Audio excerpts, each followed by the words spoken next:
Donc, toujours le 10 octobre. Et cette chose que j'aimerais entreprendre, explorer, c'est celle de notre attitude par rapport à finalement aux choses que l'on fait ou aux choses que l'on fait pas.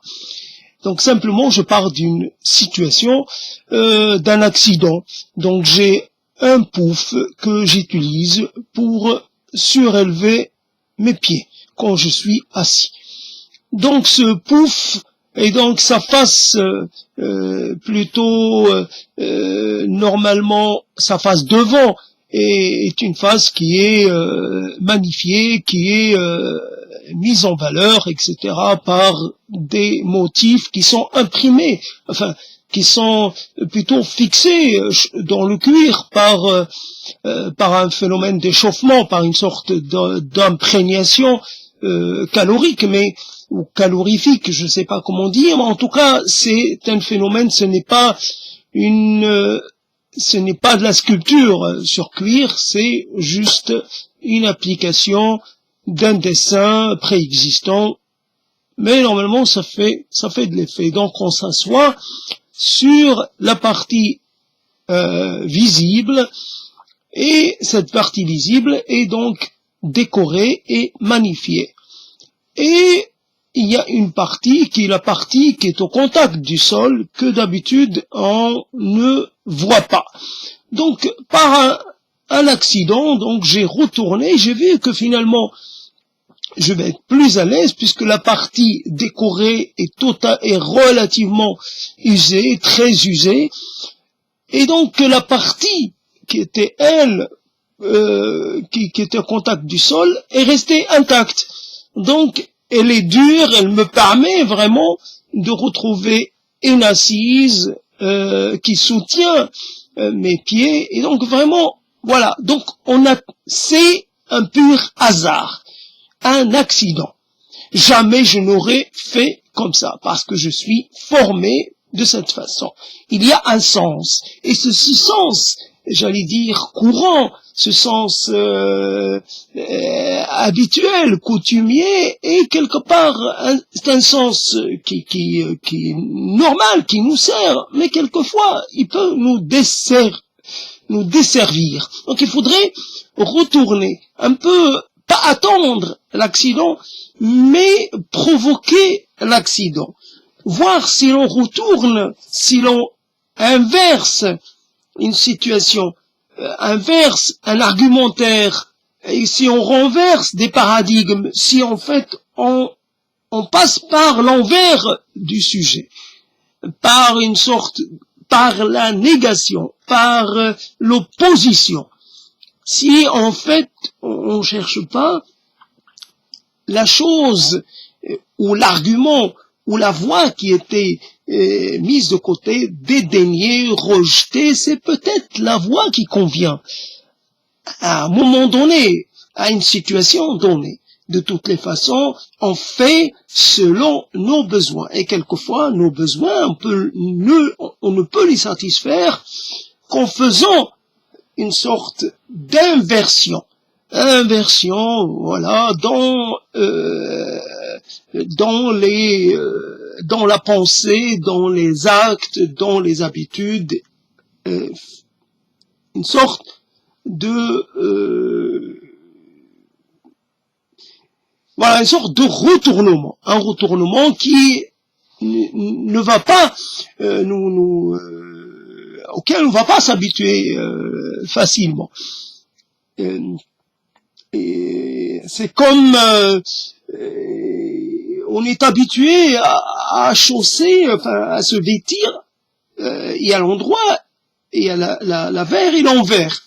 Et quand l'envers devient l'avers, on n'est pas content. Pourtant, la fonction première par exemple d'un pull est de nous maintenir à chaud. Mais ce n'est pas une fonction esthétique. Mais on veut finalement l'avers plutôt est plus joli à regarder. Tandis que si l'avers il devient, je sais pas, il est trop taché et que finalement l'envers lui il est préservé, bah autant utiliser l'envers comme un avers. Donc voilà, donc je me pique je me pique de mots parce que je suis assez finalement j'étais un peu voilà, comme stimulé, comme piqué un peu par l'argumentaire développé par Mélenchon dans son intervention dans un agora, là, une intervention qui a eu lieu il n'y a pas longtemps. Finalement, j'aime bien la possibilité d'abord d'aller au marché des mots. Finalement, et pourquoi ne pas avoir peur de proposer quelque chose qui ne soit pas habituel, familier, qui puisse déranger.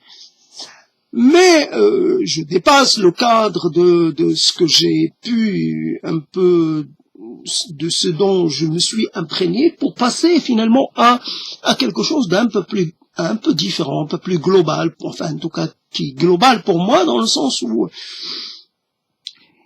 il y a une chose dont j'ai déjà traité, cette chose consiste à, finalement, à faire une synthèse, à un moment donné, une association d'idées qui débouche sur une synthèse, mais cette synthèse, elle arrive souvent, habituellement, très tard, après coup. Ah, j'ai eu une idée. Ah, ça y est, j'ai compris, j'ai enfin compris.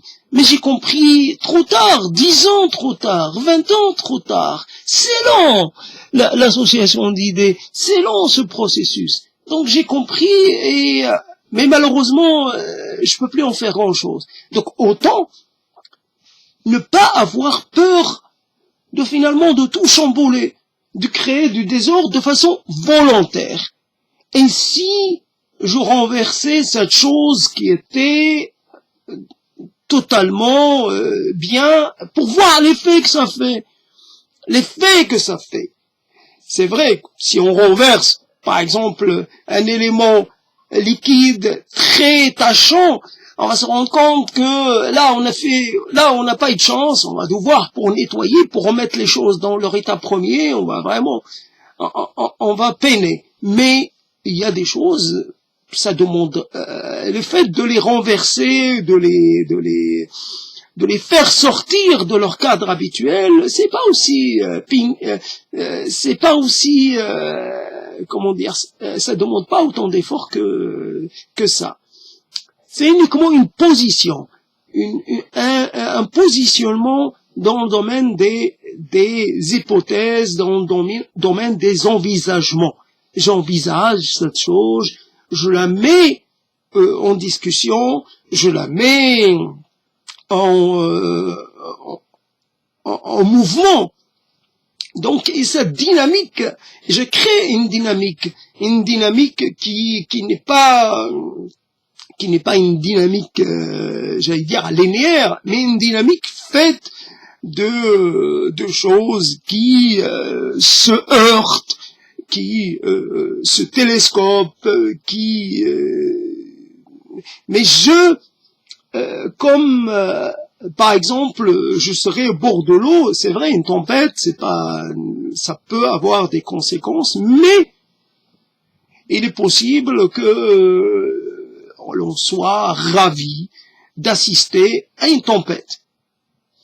Parce que le restant de l'année, le mouvement des vagues, des marées, etc., c'est un peu ennuyeux.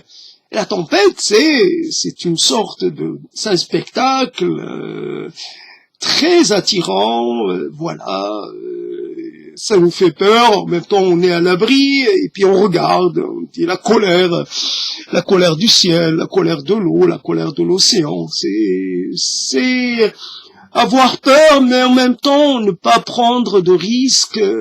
C'est vrai que les marins ne peuvent pas sortir, donc le prix du poisson peut augmenter. Et la tempête peut évidemment quelquefois occasionner des dégâts. Ça dépend où, mais quelquefois.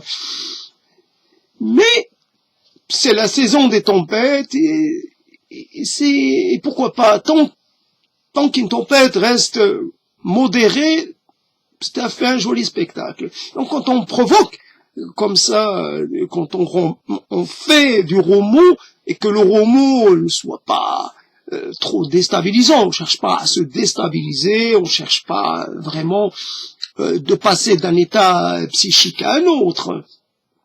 Là, il s'agit pas de perdre ses repères, j'allais dire, ses repères mentaux essentiels.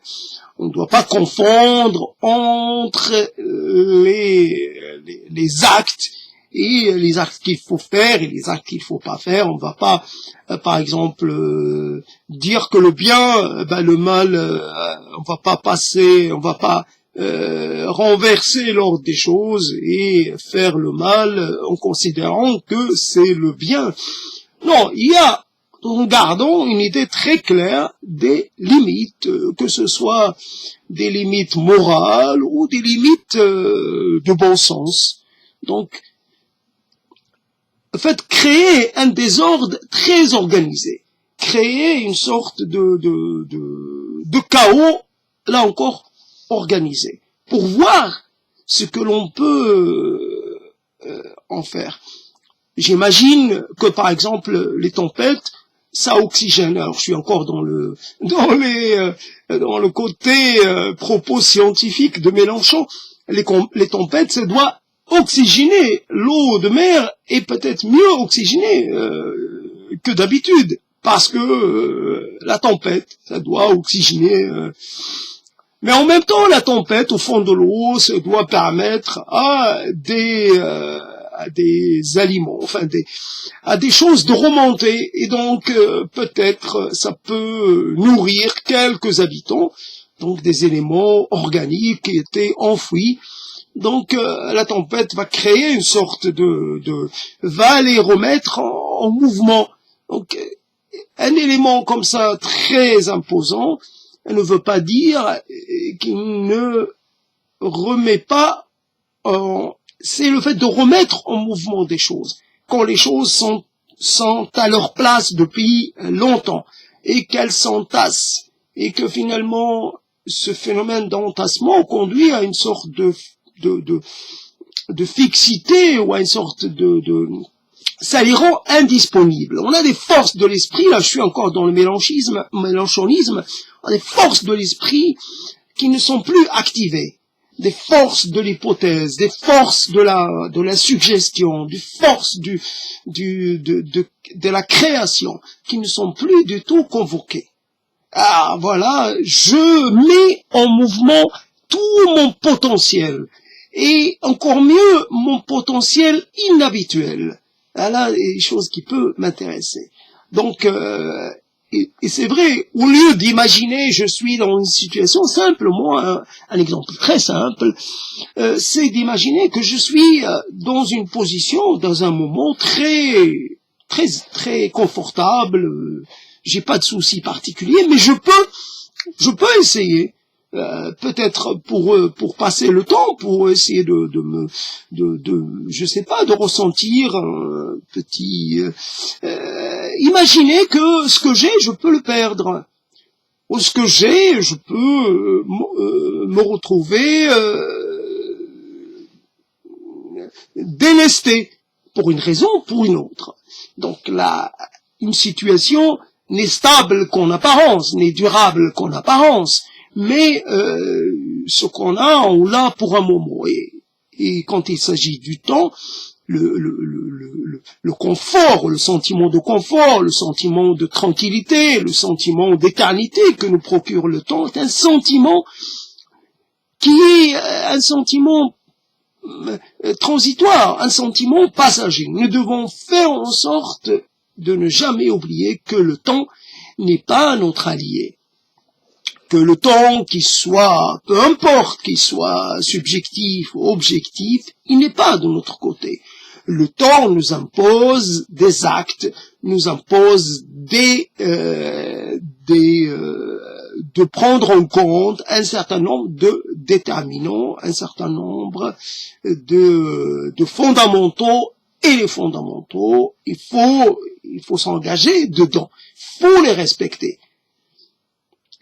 On peut pas être en révolte et contester le temps de façon permanente.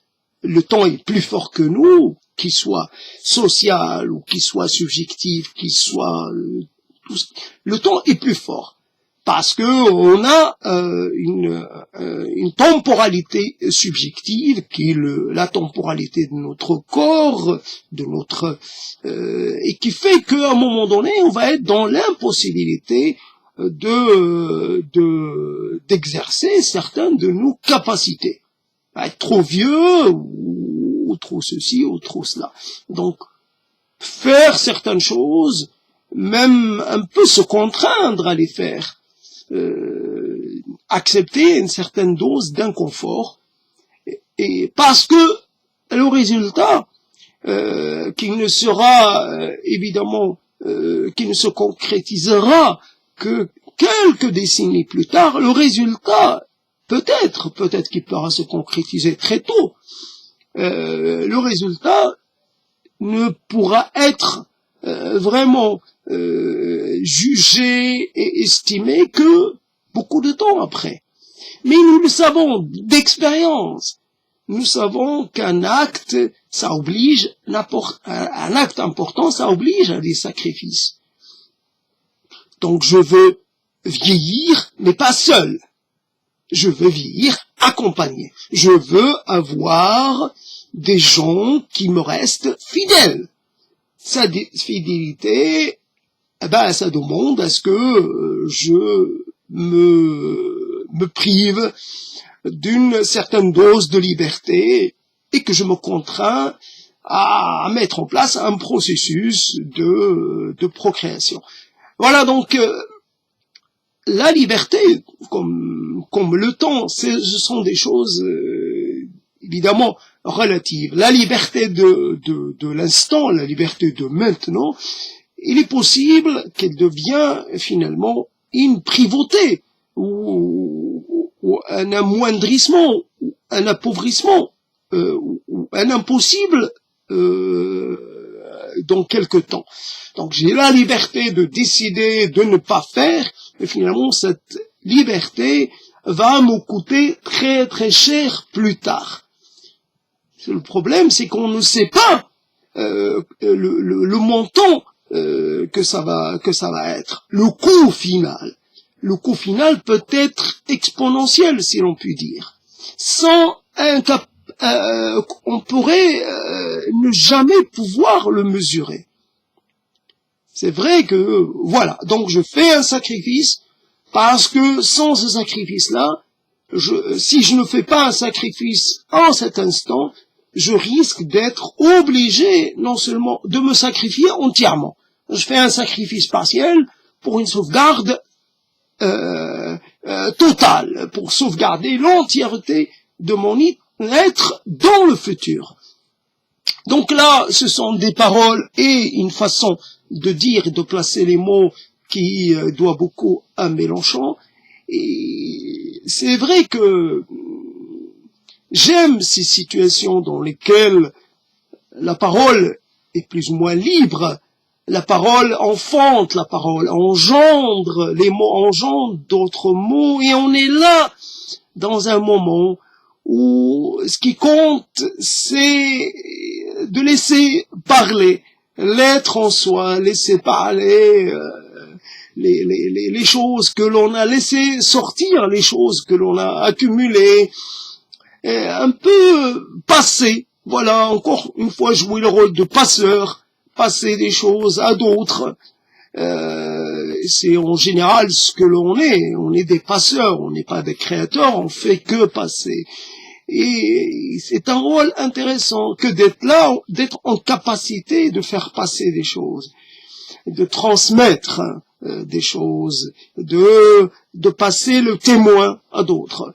Et c'est vrai, un être seul face à lui-même et face à finalement à l'idée qu'il puisse à un moment donné comme quelqu'un qui n'a plus de voix, comme un chanteur aphone, on pourrait se trouver comme un parleur et pourrait se retrouver privé de parole.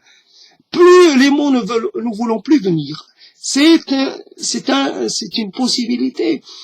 En tout cas, voilà, l'accident générateur de, comment certaines personnes parlaient des parallélité, finalement, un univers, chaque acte engendre un univers parallèle. Donc, l'idée est intéressante dans le sens où nos actes engendrent des avenirs différents.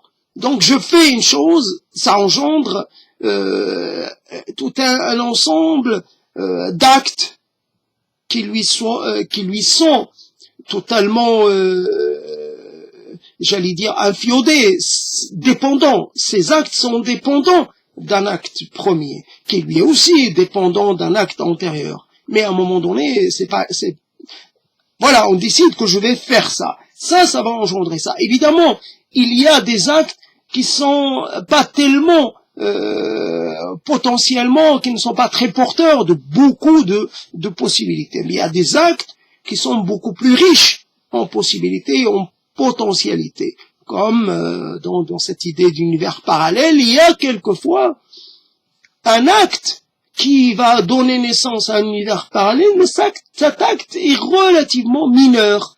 Donc le changement, la divergence va pas être importante, va pas tellement se ressentir. Tandis que il y a des actes qui sont des actes de rupture. Rupture par rapport à l'élan que l'on avait auparavant, par rapport à la direction que l'on avait entreprise auparavant. Donc voilà, je change d'orientation. Voilà, donc je m'arrête là. Donc j'ai fini ce que j'avais à dire. À très vite.